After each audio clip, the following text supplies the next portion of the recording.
안녕하세요 여러분. 오늘은 조금 지난 이야기지만 다시 회자되었으면 하는 마음으로 바람에 대해서 이야기를 해볼까 합니다. 제가 오늘 할 이야기는 인터넷 커뮤니티에 와이프가 바람을 핀다고 한 회원이 글을 올리면서 시작이 되는데요. 작성자는 와이프가 결혼생활 14년 동안 약 100명의 남자들과 바람을 폈고 그중 한 명에게서 상간녀 소송에 걸리면서 외도 사실이 수면 위로 드러났는데요. 이 사실을 안 이후 와이프에게 이혼하자라고 말을 했으나 아이들을 데리고 잠수 타다가 경찰한테 나중에 연락이 와서 받아보니 가정폭력 및 학대를 해왔다라고 거짓 주장을 해 피해자를 고소하였고 이에 피해자도 맞고소를 하였으나 변호사들이 사실상 이기기가 힘들다라는 말과 함께 처가 쪽에서도 알게 모르게 이제 살자 하라고 이제 협박을 당하다가 새벽에 창고에서 혼자 쓸쓸한 선택을 하셨는데요. 이게 왜 이렇게까지 큰 문제가 되었냐를 살펴보면 우선 와이프 쪽에서 가정폭력과 학대를 주장하였을 때 담당 경찰관이 수사 과정에서 거부가 회유를 했다는 정황이 포착되어 국민신문고에도 신고하고 그랬으나 결국 당사자는 돌아가셨고 경찰 쪽에서는 당연히 아니라고 발표를 하는 상황이고 이제 고인이 생전에 작성하신 유서에는 이러한 내용들이 적혀 있었는데요. 어떤 내용인지 제가 읽어드릴게요. 취조에서 그는 아내가 주장했던 그 시간에 나는 집에 없었으며 약간의 차이가 있다 하더라도 통장 기록과 카드 사용 내역이 이를 증명한다고 진술했음에도 해당 경관은 아이들과 아내를 다시 보고 싶으면 혐의를 인정해라. 아내가 여성 쉼터에 있기 때문에 아내가 유리하다. 본인이 때렸든 안 때렸든 아내의 말만으로 기소가 된다. 폭력 혐의를 인정하면 아내분의 기분이 풀려서 돌아오실 것이다. 끝까지 인정하지 않으면 형량이 늘어나고 아이들도 못 보게 된다 등의 말을 하면서 압박 및 회유를 하였으므로 이로 인해 겁이 나서 자신이 저지르지 않은 범행에 대하여 허위 자백을 하였다고 폭로를 하였는데요. 이런 거 보면서 느낀 게 이런 쪽의 신고나 고소는 그 성별이 정말 월등하게 유리한 것 같아요. 사실 그냥 무조건 고소를 해놓고 아무랑 이렇게 시전하고 신고를 했어. 고소도 했고 근데 경찰 쪽에서는 앞의 내용처럼 대응을 해버리면은 사람이 미치는 거예요. 하지도 않은 일을 가져다가 했다고 하는 게 진짜 사람 미치게 하는 거거든요, 여러분. 우리는 조금만 억울해도 100배, 1000배 이상으로 부풀려서 받아들인단 말이에요. 근데 이 사람의 상황은 어떻겠어요? 훨씬 더 심한 상황이었겠죠? 그리고 이런 일을 제가 아는 지인도 비슷하게 당했거든요. 근데 이제 그분은 결혼하신 건 아니었고 같이 일하는 동료였나? 아마 그랬을 거예요. 근데 이제 둘이 같이 잤대, 마음이 맞아서. 근데 상대 여자분이 애인이 있었던 거예요. 근데 애인한테 바람핀 걸 들키니까 여자분이 자기가 성폭행 당한 거다 라고 이제 뻥을 치고 그냥 이제 그 애인분도 당연히 그 애인의 말을 믿었겠죠? 그렇게 뻥을 치고 나서 이제 뭐 어떻게 하다가 경찰에 신고하고 고소도 하고 이렇게 재판이 착착착착 진행이 됐어요. 근데 정말 다행인 게 지인분이 혹시 몰라서 모든 대화들을 녹음을 하고 있었던 거예요. 근데 이제 상대방은 이걸 아예 모르는 사실이니까 경찰에 가서 신고하고 애인한테도 가서 막 울면서 막 얘기를 했다 그러더라고요. 그럼 뭐 애인한테까지 막 협박 전화 받으시고 엄청 시달리시다가 재판까지 가게 됐는데 이제 재판 시작하기 전까지 내가 이거 녹음 갖고 있다라는 걸 아무한테도 얘기를 안 한 거예요, 이분이. 아무한테도 말을 안 하고 있다가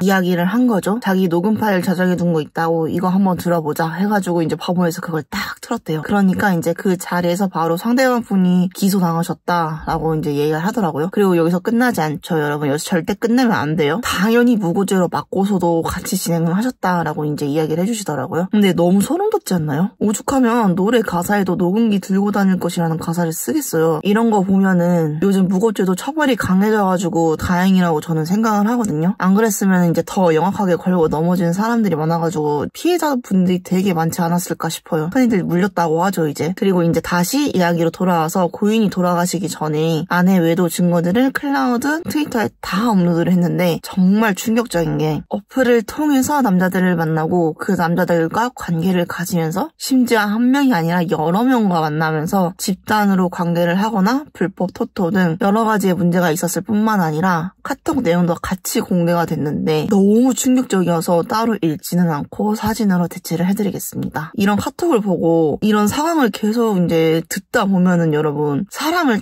딱 두 분류로 나눌 수 있을 것 같은 그런 느낌이 드는 거예요. 바람 피는 사람과 안 피는 사람 이렇게 딱 나눌 수 있을 것 같은데 너무 충격적이어서 뭐 누굴 만나더라도 쉽게 못 믿을 것 같지 않으신가요? 물론 이제 안 그런 사람은 당연히 안 그래요. 근데 한 번만 하는 사람은 없거든요. 뭘 하든. 그러니까 이런 거 보면은 조금 앞으로 사람 만나기 빡센데? 라는 생각을 종종 해요, 저는. 그리고 주변에 생각보다 어린애들도 많이 비는데 연령대가 올라가면 올라갈수록 더 많이 비더라고요. 주변에서도 많이 보이고, 한 번은 이제 제가 다녔던 병원이 있어요. 근데 그 병원을 되게 오래 다녔거든요. 근데 갑자기 문을 닫은 거야, 이 병원이. 그래서 뭔 일이 있었나 궁금해 했는데 나중에 전해 듣기로는 병원 원장이랑 간호사랑 바람 나가지고 병원을 뺐다 그러더라고요. 근데 왜 멀쩡한 병원을 빼냐? 그 병원이 와이프가 결혼하면서 개업을 해준 거예요.